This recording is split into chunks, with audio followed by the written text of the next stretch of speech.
Almost every airplane window has a tiny hole near the bottom of its inner pane, easy to miss, but essential for safe flight.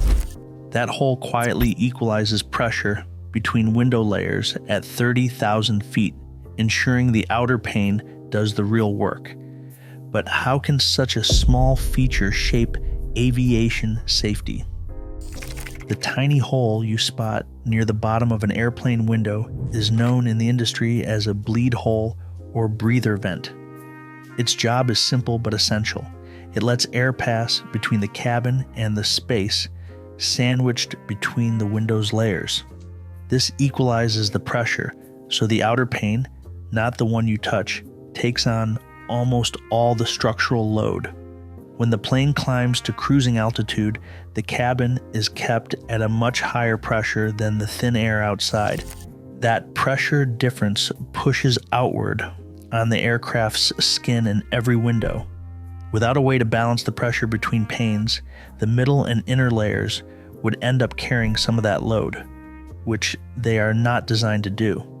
The vent ensures that the outermost pane, built for strength and impact resistance, faces the full pressure difference, while the inner pane remains mostly a barrier for sound and scratches. This design protects the window assembly from fatigue and long-term damage. Even after thousands of flights, the hole is only about a millimeter wide, but it quietly manages the invisible forces at work every time the aircraft climbs above the clouds. At cruising altitude, the environment outside an airplane changes dramatically. While the cabin is kept at a comfortable pressure, about 11 pounds per square inch, similar to what you would feel at 6,000 to 8,000 feet above sea level, the air outside can be as thin as 3.5 to 4.5 pounds per square inch at 35,000 to 43,000 feet.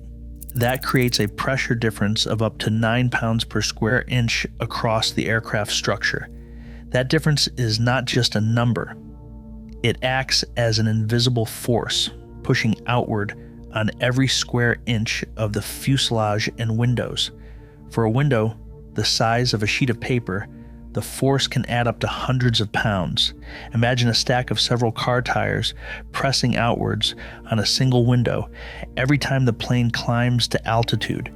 These forces are not a one-time event. Each flight means the cabin is pressurized during climb, then depressurized as the plane descends.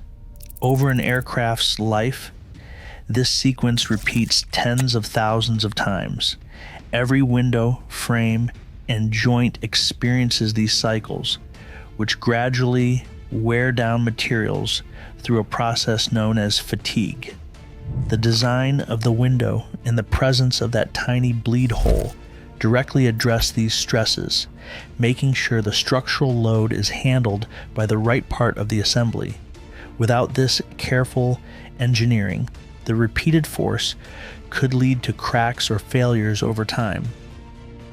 In the early days of jet travel, window design became a matter of life and death. The de Havilland Comet, the world's first commercial jetliner, suffered a series of mid-air breakups in the 1950s. Investigators at the Royal Aircraft Establishment traced the cause to fatigue cracks that began at the sharp corners of the Comet's square windows.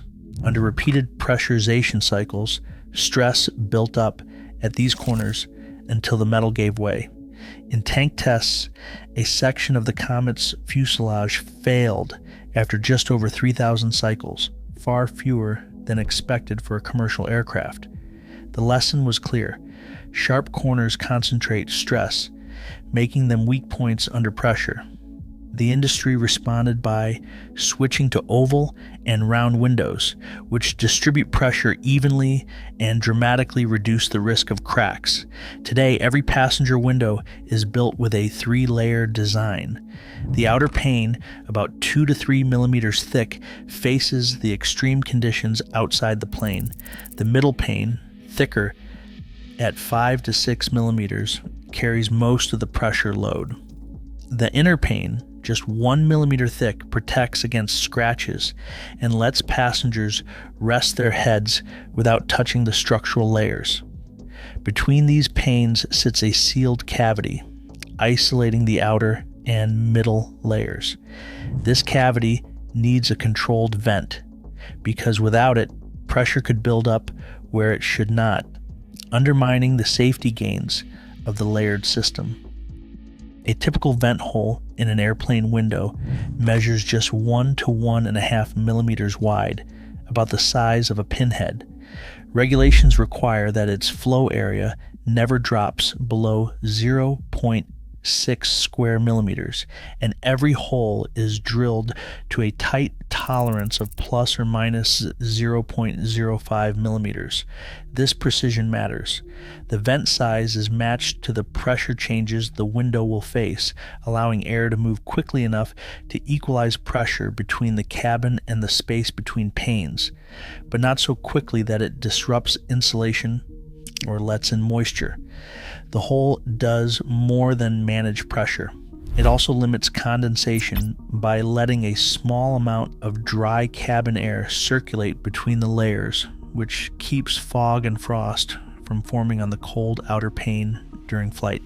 If the vent becomes blocked, stress on the outer pane can jump by as much as 15%, increasing the risk of cracks. To prevent this, manufacturers inspect every vent with microscopes and verify its flow rate using calibrated instruments before the window leaves the factory. Fatigue testing goes even further. Window assemblies are repeatedly pressurized, over 10,000 cycles at up to 1.5 times the maximum expected pressure.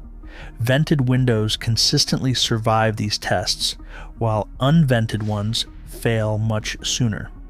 This is why the pane closest to passengers is thin and non-structural. It serves as a scratch shield, not a pressure barrier. The real work is done by the outer and middle panes, with the tiny vent ensuring they last for decades of service. Every flight relies on precise engineering, down to the smallest detail. That tiny hole helps withstand a pressure difference of over 5 pounds per square inch at altitude, quietly protecting passengers on every journey.